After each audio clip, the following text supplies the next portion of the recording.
Hey, what is up, everyone? It's Rich. All right, welcome to Super Fun Sunday. Today we are going to look at Master Illustrator Aaron Horkey. It was a recommendation on YouTube, and I liked it. I'm a huge fan of Aaron's work. I have been for quite a while. He came onto my radar kind of right when I was working on my black drawings, and between him and Chris Cuxey, Cuxey, um, they kind of like I felt like I had something like kind of in line with them. And there was another artist that actually Aaron is a big fan of, Vania. If you don't know Vania's work, it's Vania. Definitely worth checking out. But today we're going to focus on Aaron Horkey as a car crashes near my house. And the only other thing I wanted to recommend is if you love what I do on YouTube, definitely check out my Patreon. I don't really plug that stuff that often, but Patreon definitely helps keep me doing YouTube videos. And there's over 300 videos you can get in for $1 and have full access to everything. I've been doing penciling lessons, all kinds of stuff. So it's very, very cool. But anyway, so Aaron, when I first saw his work, really all you could find online, like he didn't really have a huge online presence himself that he was representing himself, but you could find people that had collected his posters that he had done for Mondo and maybe other companies. And I mean, it was just insane. And I would like go on Google and just try to find any images I could or close-ups, and it was just so fun to look at. And it's such a high level. So this is they're a little hard to read. I mean, you can find what you can find, but so he did these Lord of the Rings posters, this like trilogy of 3 posters. Stuff is very, very collectible. You can find them on eBay. They're very expensive. They sell out in seconds, kind of thing, and for good reason. This is amazing. I've seen this in person, the print at Comic-Con, and it is wild and quite big too. So, but we've got a lot of stuff to look at, so let's get moving. I'll have links to Aaron's Instagram and also a website that he linked to on his Instagram, so definitely check that out and support him. He's amazing. And you know, what was exciting for me is when he did actually go on Instagram, he's actually quite prolific. I kind of, you know, when you would see stuff like this, you go, okay, well, these things take forever. I mean, you're working on these pieces for a long time just to compose an image like this, to pencil it and ink it, do the lettering and all this sort of like rococo borders and stuff that he does. It's like I think that's rococo, maybe not.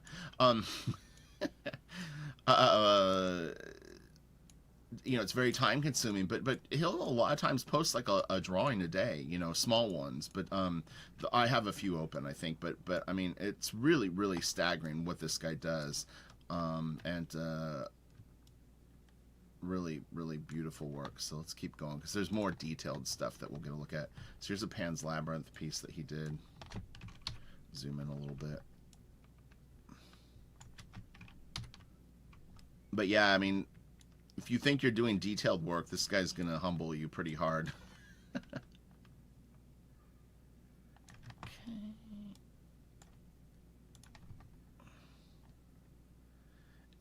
He's just got a really, really great style. So this is one of the Lord of the Rings posters. This is a detail of it.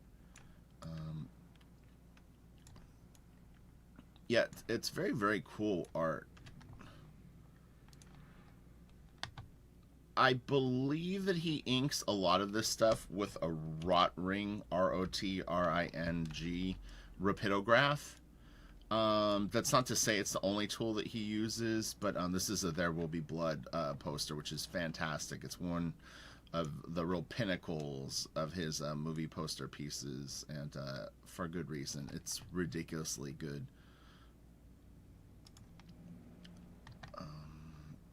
This was a piece, I don't know if this was a personal piece he did. He showed this online quite a bit.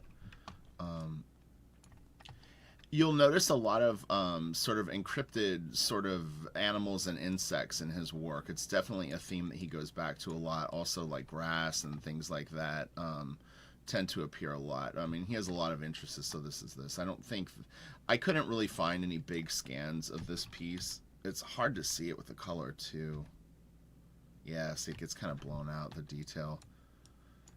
They kind of, like, Mondo sort of protects this stuff so that people don't bootleg it, because again, they're collectible posters. So generally, the biggest photos that you'll find, that's cool, are generally if people have bought them and are maybe selling them on eBay, they'll take photos and you can get like detailed shots. You know, they're trying to show the condition of the poster, but for me, it just means that I can see the detail better. He's really, really great.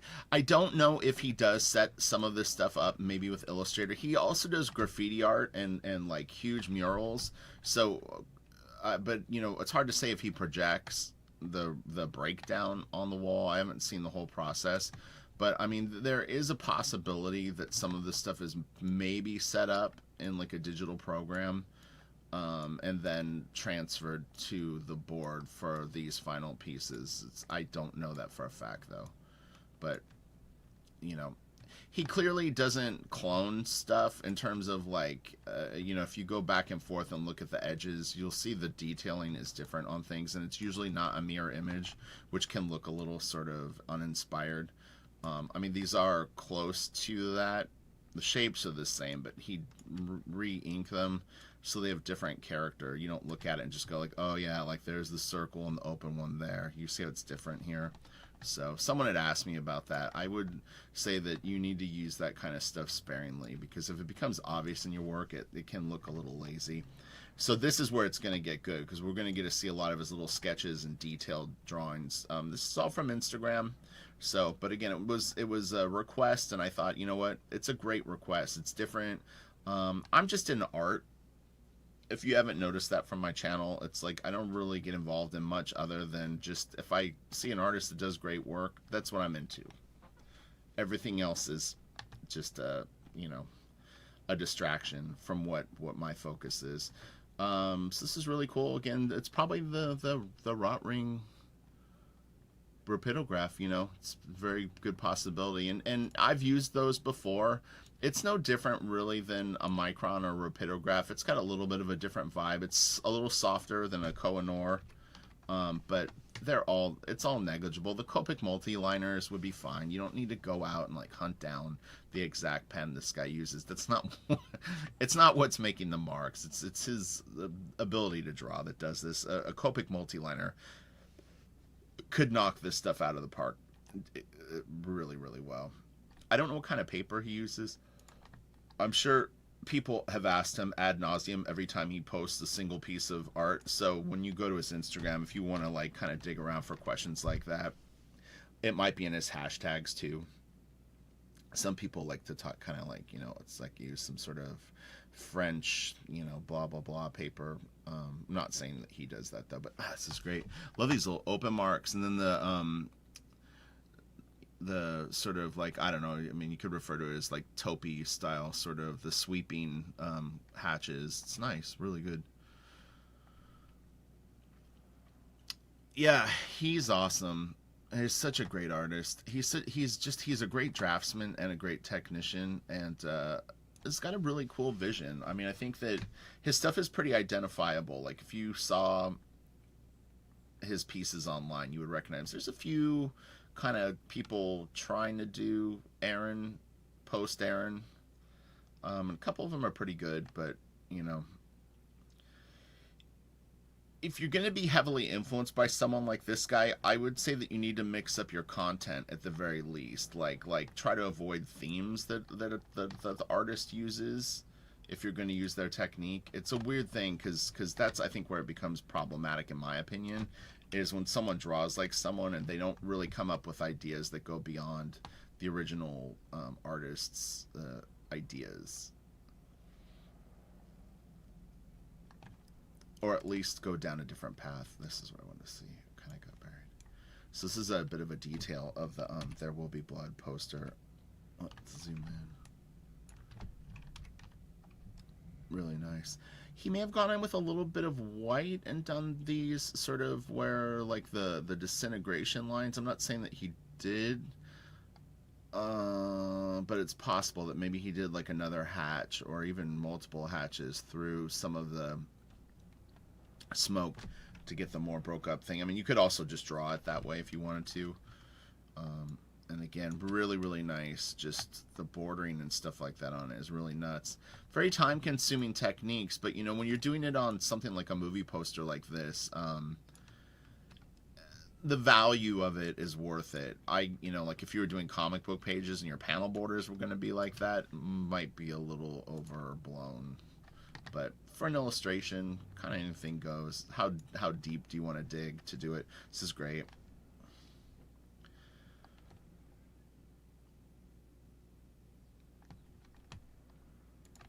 There's lots of birds in his stuff, and again, kind of the weird sort of, they can get kind of sort of surreal looking with almost like seashell or skeletal type sort of combinations.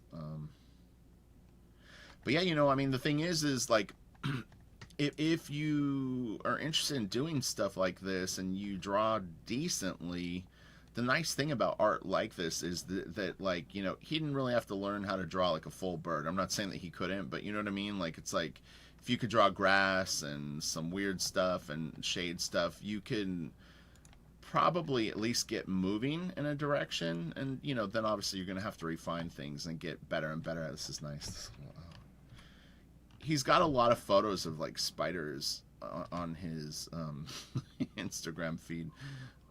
Which is kind of interesting, but this looks almost like ocean stuff. That's really cool. Oh yeah, this is great. I love this piece. But those are probably just drawn like that. Are they dots or what are they? Oh, this isn't a sketchbook. Yeah, it's nuts. Yeah, those just look like dots.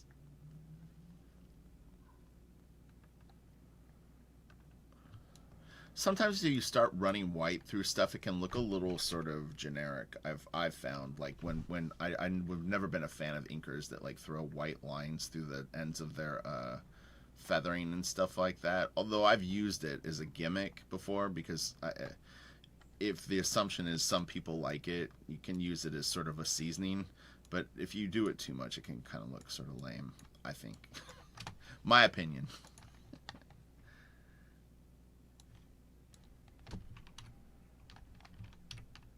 He doesn't do it, to be clear. I've never seen anything like that in his work. And if he does, he knows how to randomize it more. Oh, okay, so this is actually a detail of that piece. That's cool. Man, that is dense. It's probably why it's so hard to read in color, because this is a lot of stuff. Like, it's hard to get your footing. He's got his name in there. This is nice. There's nice shadows. Tim Bradstreet, in a way, kind of was going this direction a little bit with his stuff. I haven't seen a ton of Tim's work over the last couple of years, but as he was getting better, but, you know, it had a little bit of that vibe. Wow, this is nice. Damn. I'm always amazed that people will take the time to do this in a sketchbook. That's nuts. I'm thinking just do it on a board. Man, that is so kick-ass. That is really nice. Wow. That is great. It looks like maybe he was still going to work on it a little bit. Let's see a little pencil there.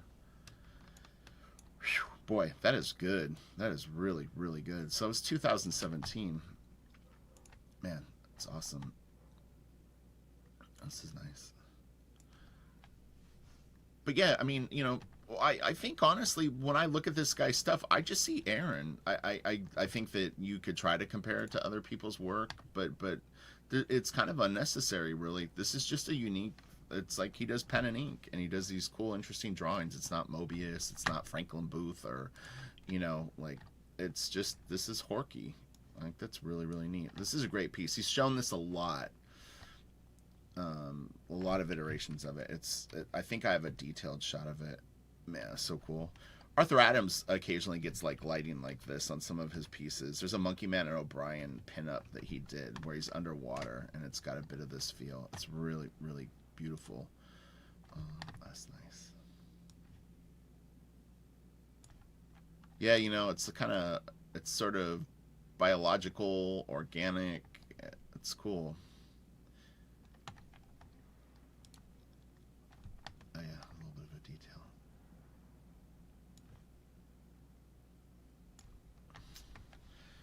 Anyone gonna go for this? Gonna try to get some drawings, render them like this? You got it in you? This is interesting. This could be a layer. It could be wash. It could be something, an overlay in a digital program. It's a little hard to tell from this, because I mean, you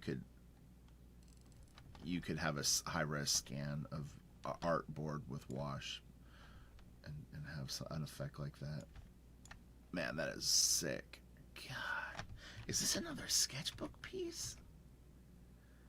I think this is in a sketchbook. That's crazy. It's cropped weird, but that line leads me to believe that this is in like a moleskin sketchbook. That is just wild. Man, I don't know how people do it. I really don't. I draw all day and most of the night, every single day. And it still blows me away that people will do this in a sketchbook. That's cool.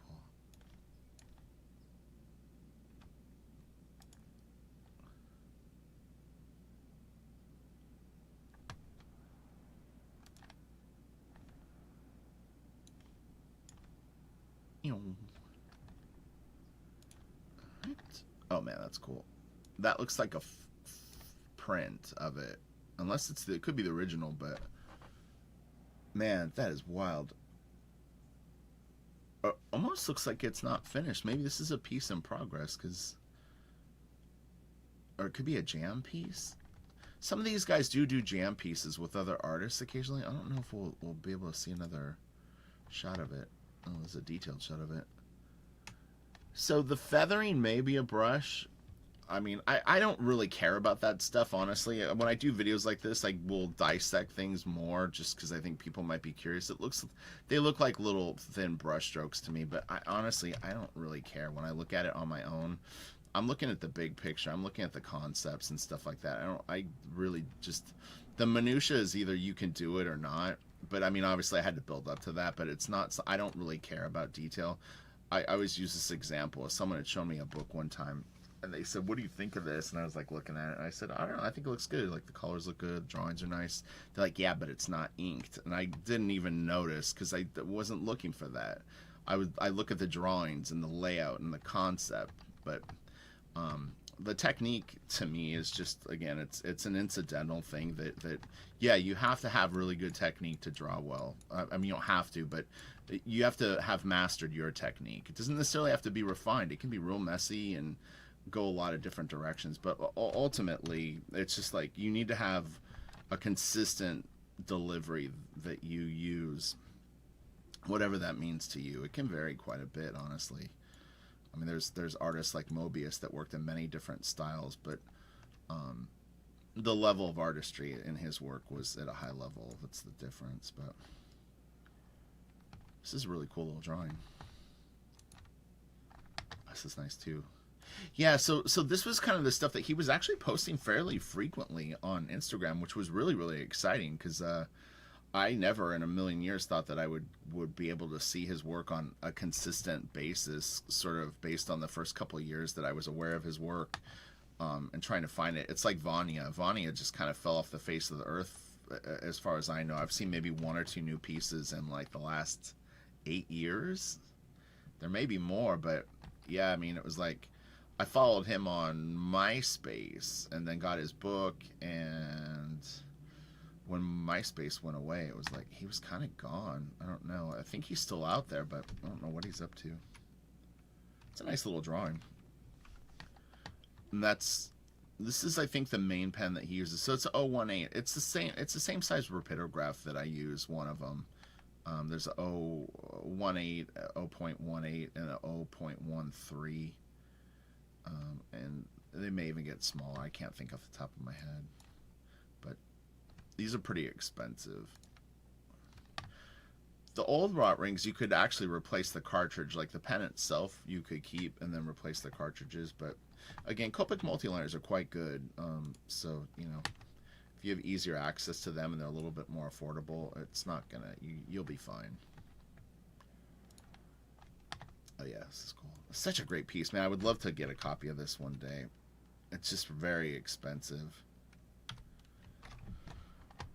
I like it because it's different. It's just got a little bit of a different vibe to it. This is nice too.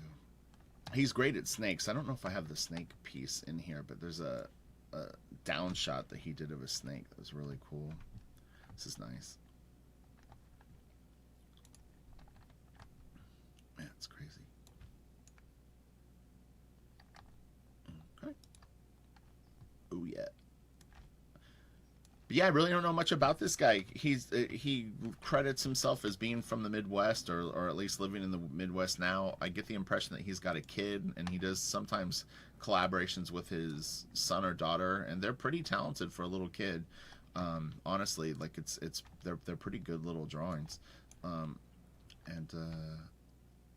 yeah, he's a really great artist. This is so good.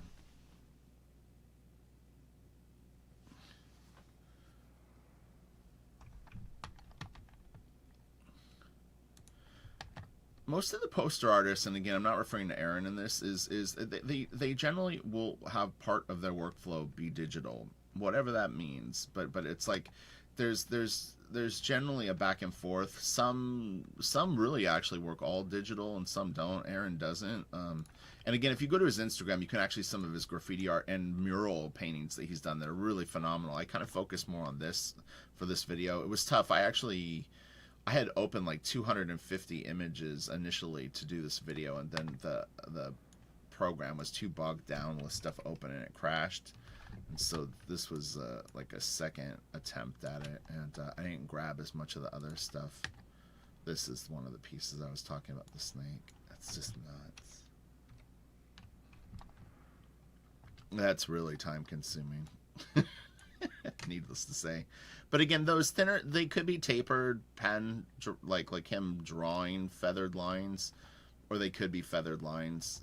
You really have to stay on point with your values when you do something like this, though. If you drift and start kind of daydreaming and just doing areas, you're going to lose the gradation of light, how there's more black getting progressively into these pieces. It's real subtle. But yeah, if you don't really stay on top of it. When I would do my black drawings, I would actually work in a almost completely dark room with a desk lamp. And I would take the piece and I would put it a few feet away from me in the dark room and then read it that way, like at probably about this distance. And as much as there was small detail, the most important thing with the piece is how did it read as a piece of art that's going to be on a wall. Did it glow? Where was the glow? Where were the shadows? Did it have like a hum, like a life to it? It was really important, but it's very subtle stuff, you know. It's like you're going into like weird layers of sort of, you know, what is a piece of art? What is a piece of music? You know, kind of thing. But at the same time, I mean, it's more of it becomes a natural thing. It's hard to explain.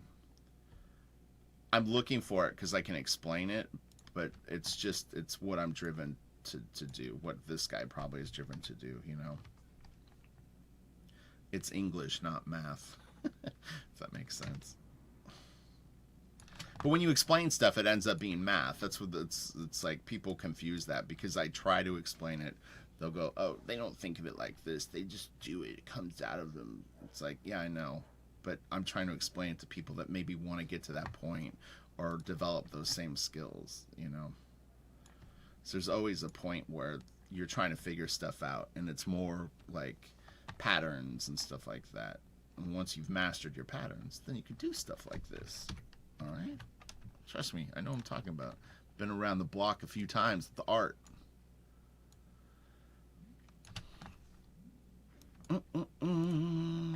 Oh man, look at that. Ratatouille. I forgot. I think this is a Ratatouille piece. I'm pretty sure he did one. Oh, man, that's awesome. I could be wrong, but man, that's cool. He gets great values. There's like a little bit of like a sepia sort of like vibe to the piece, which again could not necessarily be on the board itself. But you know, some of these artists are nuts, and they'll go in and they'll put like very thin, you know, glazes of color. So I wouldn't put anything past, especially someone that's is committed to doing detail, as Aaron seems to be. S is great too.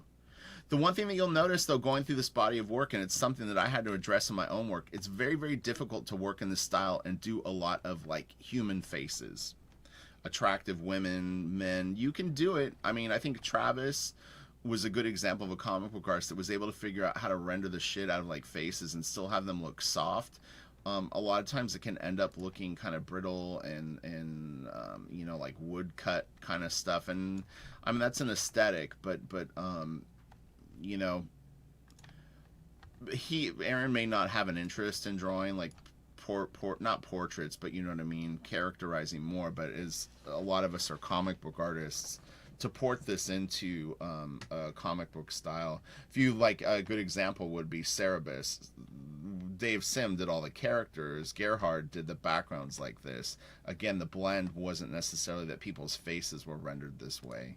So it's there's a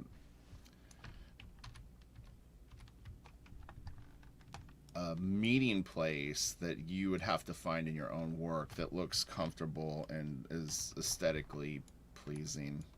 People have done it, though. I'm not saying it's impossible, but it was something that I noticed when I started looking at like all the Instagram stuff kind of in one folder. I was like, you know, it's not that easy to do this kind of rendering on people's faces. This is such a great piece. Man, that's nuts. Wow. Okay, we're almost at the end of this video. So this is a long one. I think it was worth it. The guy's terrific. Again, description box. You can find links to his Instagram and also the website that he promotes. And then, yeah, check out my Patreon for, I swear, probably 300 videos. There's so many unlisted videos there. And I really, you know, there's a community where people share their art. It's very, you know... All right, cool. Have a good one. I will talk to you all later. Oh, here's this piece again.